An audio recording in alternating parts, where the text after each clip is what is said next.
Hello UPSC aspirant, hope so you all are doing so good. My name is Abhay and I'm a fellow UPSC aspirant. कभी कभी एक गुप्त सूचना हजारों जानें बचा सकती है।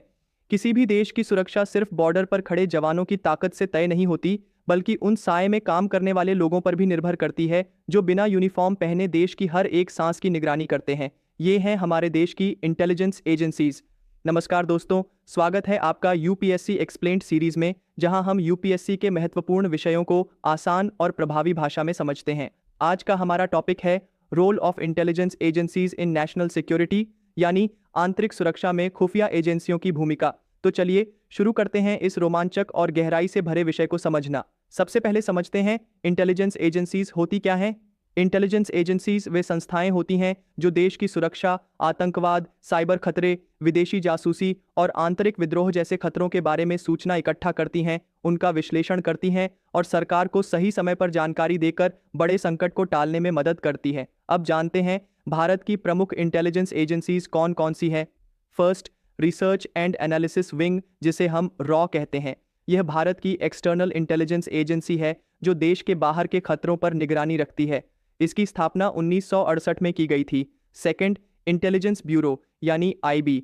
ये भारत की सबसे पुरानी एजेंसी है और यह इंटरनल इंटेलिजेंस यानी देश के अंदर के खतरे जैसे आतंकवाद, उग्रवाद और चरमपंथ पर नजर रखती है। थर्ड, डिफेंस इंटेलिजेंस एजेंसी यानी डीआईए। यह आर्म्ड फोर्सेस की इंटेलिजेंस को समन्वयित करने का कार्य करती है और इसे 2002 में स्थापित किया गया था। Fourth, national technical research organisation यानी एनटीआरओ। ये agency cyber surveillance, satellite monitoring और टेक्निकल इंटेलिजेंस में विशेषज्ञ है। Fifth, narcotics control bureau, directorate of revenue intelligence और फाइनेंशियल इंटेलिजेंस यूनिट जैसी एजेंसियां भी स्पेसिफिक डोमेन्स में इंटेलिजेंस एकत्र करती हैं। अब बात करते हैं ये एजेंसीज कैसे काम करती हैं। इनका कार्य कई स्तरों पर होता है। फर्स्ट, सूचना एकत्र करना। ये agencies human sources, cyber monitoring, signals intelligence और सैटेलाइट इमेजरी से सूचनाएं इकट्ठा करती हैं। Second, analysis. यह रॉ डेटा को एनालाइज करके यूजेबल इंटेलिजेंस में बदलती है। Third, dissemination. इसका मतलब है कि यह इंटेलिजेंस संबंधित डिपार्टमेंट्स या मिनिस्ट्रीज को समय पर पहुंचाई जाती है। Fourth, covert operations. कुछ एजेंसीज जैसे रॉ गुप्त अभियानों को अंजाम देती हैं, जैसे फॉरेन एस्पियोनाज या काउंटर टेररिज्म ऑपरेशंस। अब जानते हैं नेशनल सिक्योरिटी में इनका योगदान क्या है। फर्स्ट, आतंकवाद से लड़ाई। ये एजेंसीज आतंकवादी संगठनों के नेटवर्क, उनके फंडिंग सोर्स और उनकी मूवमेंट को ट्रैक करती हैं। Second, border security. पाकिस्तान, चीन जैसे देशों की गतिविधियों पर नजर रखने में रॉ का बहुत अहम रोल होता है। थर्ड, इंटरनल इंसर्जेंसीज जैसे नक्सलवाद, पूर्वोत्तर का उग्रवाद आदि पर आईबी की नजर रहती है और समय रहते स्टेट पुलिस को अलर्ट किया जाता है। Fourth, cyber threats. एनटीआरओ और अन्य टेक्निकल एजेंसीज साइबर अटैक और डिजिटल सर्वेलेंस को ट्रैक करती हैं, जिससे क्रिटिकल इंफ्रास्ट्रक्चर सुरक्षित रहता है। Fifth, economic security. Financial intelligence unit money laundering, हवाला और टेरर फाइनेंसिंग पर निगरानी रखती है। अब बात करते हैं इंटेलिजेंस एजेंसीज की सीमाएं और चुनौतियां क्या हैं। फर्स्ट, कोऑर्डिनेशन की कमी। कई बार एजेंसीज के बीच समन्वय की कमी देखी जाती है, जिससे जानकारी समय पर नहीं पहुंच पाती। सेकंड, अकाउंटेबिलिटी और ओवरसाइट की कमी। भारत में अभी तक एक मजबूत लेजिस्लेटिव फ्रेमवर्क नहीं है जो इन एजेंसीज की जवाबदेही तय कर सके। Third, technological gap. Cyber threats की बढ़ती प्रकृति के मुकाबले हमारे पास उतनी एडवांस्ड तकनीकें नहीं हैं। Fourth, political misuse.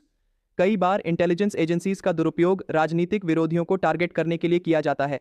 अब सवाल उठता है, इस सिस्टम को बेहतर कैसे बनाया जा सकता है। फर्स्ट, एक इंटीग्रेटेड इंटेलिजेंस ग्रिड यानी एनएट ग्रिड की तरह सिस्टम्स को ऑपरेशनलाइज करना चाहिए जो विभिन्न एजेंसीज की सूचनाओं को एकजुट कर सके।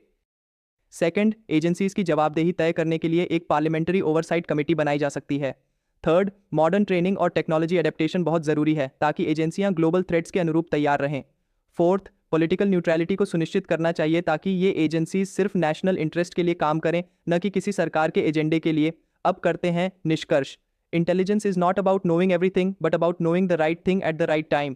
भारत की इंटेलिजेंस एजेंसीज भले ही गुमनाम रहती हैं, लेकिन इनका काम राष्ट्र की सुरक्षा के लिए अनमोल है। इनका सशक्त और स्वतंत्र होना ही एक मजबूत लोकतंत्र और सुरक्षित राष्ट्र की निशानी है। अगर आपको यह वीडियो उपयोगी लगा हो तो इसे लाइक जरूर करें, कमेंट करके बताएं कि आपको क्या नया सीखने को मिला और चैनल को सब्सक्राइब करना न भूलें ताकि ऐसे ही जानकारी से भरपूर वीडियो आपको रोजाना मिलते रहे।